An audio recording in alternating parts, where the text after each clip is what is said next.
What's up, guys? Heath with Lake Champlain Sanitation, and today I'm bringing you the fullest dumpster we've ever pulled up on. What is up, guys? Heath with Lake Champlain Sanitation, and it was a heck of a week. Jacob's gonna be in this video a little bit talking about what he went through on the residential side of things. We completed 11 roll-off dumpsters. I'm gonna put some footage of a few of those in here. We were gonna try to do like a day in the life video this week, but we literally did not get around to it. So some of the footage is random. I got it from random spots in the week, but guys, we're gonna be talking about some real stuff. This week tested Jake and I. I think the company as a whole might have brought in a little north of $7,000. Obviously there was a lot of expenses on that. It wasn't like that was gross. It wasn't net. But yeah, we had a crazy week, especially in December, and we're going to hop into it. We're going to start out, guys, by actually something that happened to Jacob over the weekend. He was in a pretty horrific car accident, and without going into too much vulgarity, I'm going to let him take over and just explain like what happened and how that could have literally derailed so much of our business, especially during this crazy week. Okay, so Saturday, today's Friday, so almost a week ago, I was just hanging out with my buddy and we were on our way home from his camp. We got in a car accident. Luckily, no one was like severely hurt. I was pretty banged up. My neck was really sore. My back hurt. I wasn't sure if I was going to be able to go to work that week. Some complications with insurance and so on and so forth. I ended up being okay, which I'm very thankful for, but it kind of put us in a perspective where if one of us were to go down, we're at the point right now where we're growing so fast that if one of us were to go down, it would be very, very hard to just do a normal day with two of us healthy. So say I got hurt, I couldn't come to work all week. Next thing you know, he's got to do 11 roll-offs. He's got 500 plus residential accounts. Then a tire goes bad and now he has no help. So that's the kind of scenario where like you kind of step back and just look and be like, okay, it makes you appreciate the good days, and to know, like, to really be able to scale your business and where you're at, like, it's not good to max out two people at all time. And like we talked a lot about it this week, like to max out two people constantly is not profitable in a long-term situation because stuff is going to happen. Somebody could get sick, COVID-19, one of us gets COVID, we can't work for 2 weeks. Those are things that like you really have to put into perspective. When I don't know a lot about owning a business, but I've learned a lot about it in the last 3 months that I've been working here. And to not max yourself out and to make sure that you always have a backup plan is definitely key, because stuff is going to go wrong. Hey, I'm bringing you the fullest dumpster we've ever pulled up on. Walter and his man here filled it up. We're going to actually be bringing them another one back. We'll show you it after we empty it, and we'll let you know what it weighs in at. But yeah, I wanted to give you guys a look-see here. A lot of household stuff, mainly an estate clean out. But yeah, she's overflowing pretty good. We're going to get the tarp on it and see how well we can constrict everything down to make sure it's safe before we take it down the road. So we'll do a little walk around action. A lot of books. This is probably going to be a 3.5 tonner. This is not a joke. We'll try to get her tarp, Jake, and then we'll might put the truck in neutral. All right, guys, so that first dumpster weighed in at 2.7 tons. So pretty heavy, not quite 3 point something, which I thought. But this now is going to be, I believe, the fourth dumpster that we've taken out of here. And it's going to be a total of over 10,000 pounds of debris out of this one house. So all unloaded, guys, on the ground and empty, ready to be filled one final time. Let's get on to the next one. So we get through Monday and we're like, yeah, okay, the week's gonna get a lot better now. Tuesday rolls around and we wake up to a snowstorm, and it wasn't one of those like, hey, we got pounded with 6 inches of snow and the plows have been out all night. No, it literally started snowing, I think at like 5:30 in the morning. As I get closer to the dump, guys, on some of these back roads, you can see there's a little bit of like a haze over the road. Fully covered, really hasn't been salted or sanded yet, and it's pretty much all black ice. This is where, if any of you guys are in states where it snows like me, you definitely got to be careful. I mean, I'm in four-wheel drive right now just to be safe, cruising about 35, 40 miles an hour. because when you're loaded, it gets very, very dangerous on any type of black ice or snow situation. All right, we're dropping off the last dumpster. Jacob's gonna put this one inside of the shop and we'll show you guys that. This is the first job we've actually done a dumpster inside of a building before, which is new to us. We've taken one out of there already, so we obviously know that it fits. We'll show you how we do it. All right, pack her in. You can't do it. We're doing YouTube. I'm saying this is the first building we've ever put something inside of. We'll see how Jacob's backing up skills are today, coming from the opposite angle here.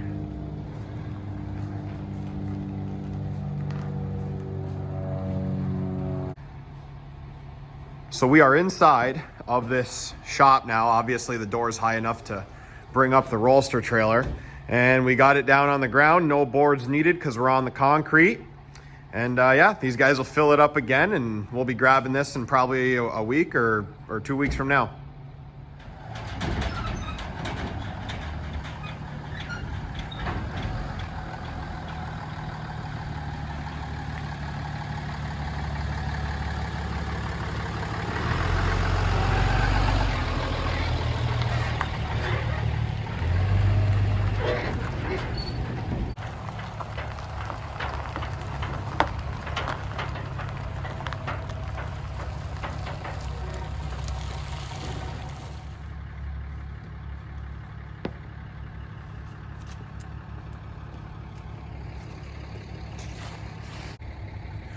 All set to go, guys, ready to be filled.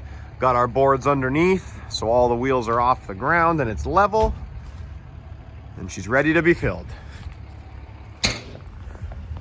All right, so you guys saw some residential, and we have a snowy dumpster behind us. They're still putting some roofing material in it, but I wanted to come over and check on this one this afternoon, guys, just because I did not want to. You don't want to ever overflow your dumpsters with weight, especially when it's this cold out.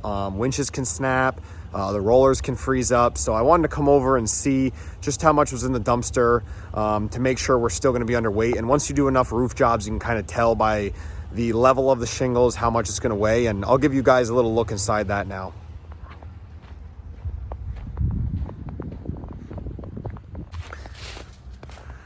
So I got some tarps and stuff in there, guys. It is under half full, which is what we like to see. There is a wheelbarrow. I might pop that out because of the metal. But yeah, all in all, this is probably going to be just under 3 ton, and we'll be good with that. This one is a residential drop. The last one was for a roof. This is just going to be used for a clean out. Going to be residential household trash. So we'll get it off and then show you guys that. All right, guys, second dumpster is dropped. We are good to go. Time to go pick up the next one and head to the scrapyard. Alrighty, guys, so we're down here grabbing the third dumpster of the morning. You're good. So we got a decent little load here.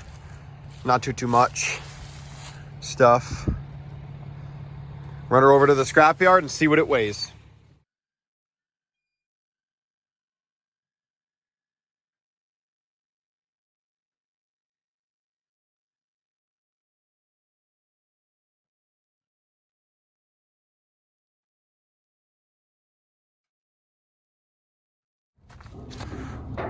So I wanted to show you guys this little door mod I did. Basically, it's a carabiner with a link of chain and then an eye bolt that's got a nut and washer on the other side. The stock hinges would hook right here. This is what they are, these little flimsy things. Now we hook to this and can screw that down for the doors to keep them open at a customer's house and at the landfill.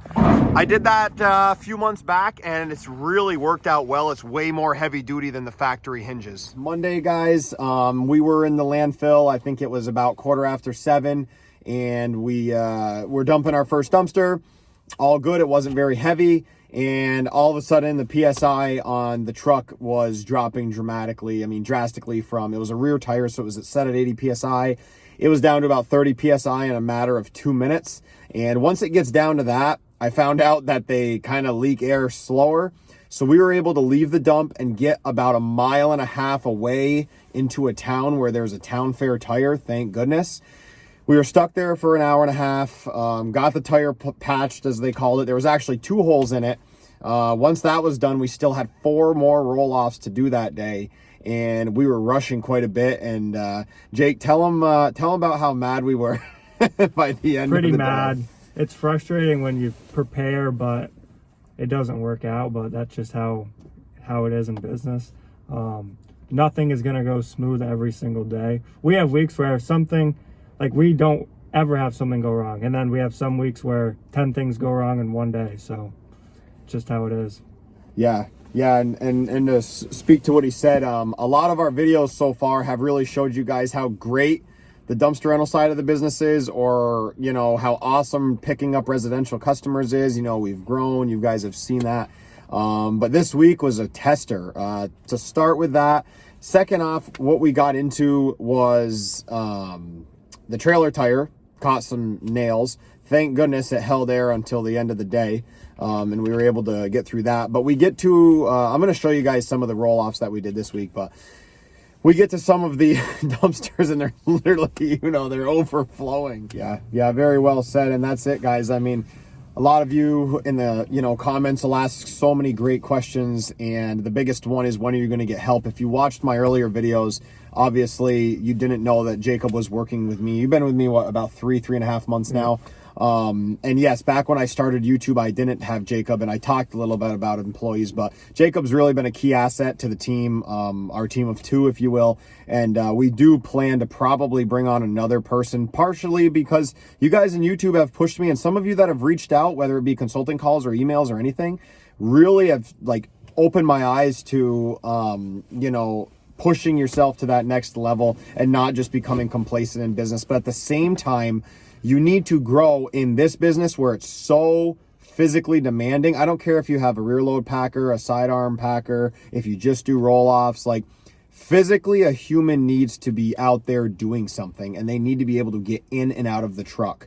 So that was a big eye-opener, like we said, this week, where Jacob was in an accident. It was a T-bone situation where he could have, you know, it could have been very detrimental to his life, not my business aside. His life could have been changed forever. And it changed our perspective on how we're looking to grow. And I think now I'm going to hire before we need it, instead of way after I needed it, like I did with Jacob, just to make sure that everyone, you know, nobody's rushing. And that's a big thing in business. It's hard when you don't have the cash flow coming in the beginning. But guys, I can say now, definitely hire before you need to, and grow that position into your company. And with more sales and more marketing, you can bring on the business to support that wage. And yeah, guys, snow, big thing. I mean, if you're down in Florida or out in California, depending on where you are out there, you're probably not going to deal with 2-foot snowstorms like we have sometimes. But it's sometimes those drifts, you know, that little bit of snow and it's black ice, that can make it detrimental for a trucker. So that's Tuesday. It was slow, but we got through everything.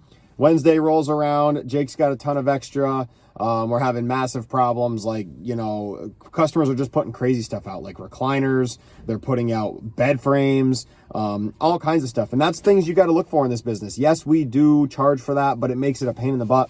When Jake's used to going to landfill 2 times in a day, and now he has to go a 3rd time and still be done by the time it closes.